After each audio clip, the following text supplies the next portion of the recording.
Hi అండి, ఈరోజు మనము వెజ్ దమ్ బిర్యానీ తయారు చేసుకుందాము. దానికి కావాల్సిన పదార్థాలు: బాస్మతి రైసు, ఆలుగడ్డలు, బీర్నీసు, క్యాలీఫ్లవరు, మిల్ మేకర్లు, అల్లం పేస్టు, ఆనియన్స్, పచ్చిమిర్చి, కొత్తిమీర, పుదీనా, కలేమాకు, క్యారెట్, బిర్యానీ మసాలా. ఇప్పుడు మనం దీన్ని ఎలా తయారు చేసుకోవాలో చూద్దాం. మనం ముందుగా రైస్ని ఉడికించుకుందాము. దానికి కావాల్సిన వాటర్ పోద్దాము.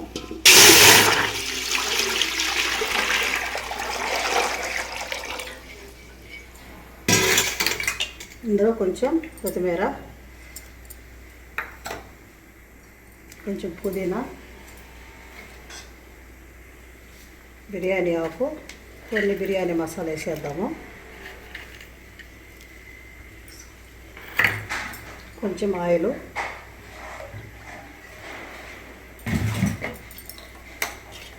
దీన్ని కొంచెం మరగనిద్దాం.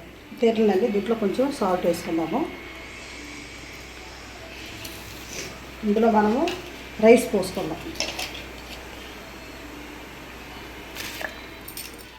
దీన్ని ఒక 70% మనం ఉడికించుకోవాలి. బిర్యానీకి కర్రీ తయారు చేసుకుందాము. సరిపడా ఆయిల్ పోసుకుందాం. దానికి దీంట్లో మనం బిర్యానీ మసాలా వేసేసుకుందాము.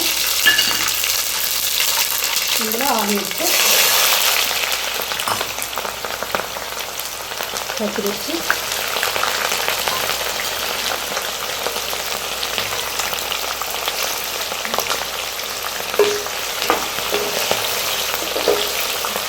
మనం ఒక నిమిషం పాటు మంచిగా వేయగలుగుతాము.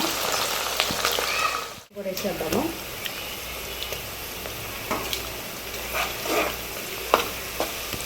ఇది మంచిగా కలుపుకుందాము. ఇందులో మనము కొంచెం కొత్తిమీర, కొంచెం పుదీనా,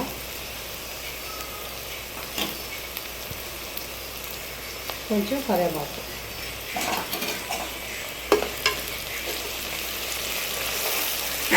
ఇందులో మనము 1 కప్పు క్యాలీఫ్లవరు, 1 కప్పు మిల్ మేకర్లు, 1 కప్పు క్యారెట్ ముక్కలు,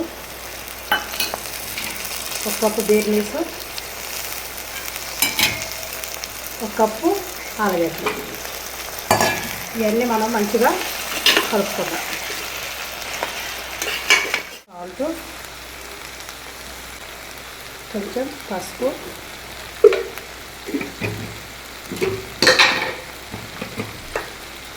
కారం లైట్ వేయాలండి, కొంచెం కారం. ఇప్పుడు దీన్ని మనం మంచిగా కలుపుకున్నాము. నిమిషాల సేపు మంచిగా మగ్గిందండి. దీన్ని మనం ఇప్పుడు దింపేసుకొని మనం రైస్లోకి ప్రిపేర్ చేసుకుందాం. కూర రైస్ దమ్ చేద్దాము. ఇందులో కొంచెం కర్రీ వేసుకున్నాము. ఇందులో కొంచెం పైన రైస్ వేసుకోవాలి.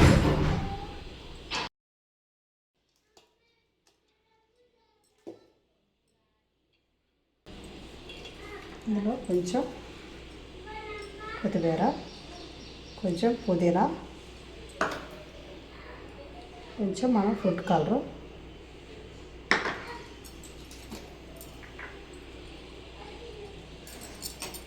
కొంచెం అంతా నెయ్యి.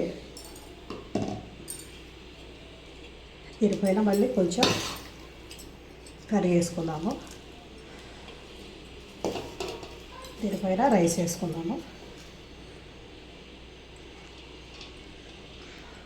ఇదే ప్రాసెస్లో ఇలా మనం అయిపోయిందాక ఇట్లానే రిపీట్ చేసుకుంటూ ఉండాలి. ఇలా రిపీట్ చేసుకొని దీన్ని జరసేపు దమ్ పట్టిద్దాం. దీన్ని మనం ఇప్పుడు దింపేసుకుంటాం. దమ్ము వెజిటేబుల్ బిర్యానీ రెడీ అయిందండి. మీరు కూడా ఒకసారి ట్రై చేయొచ్చు.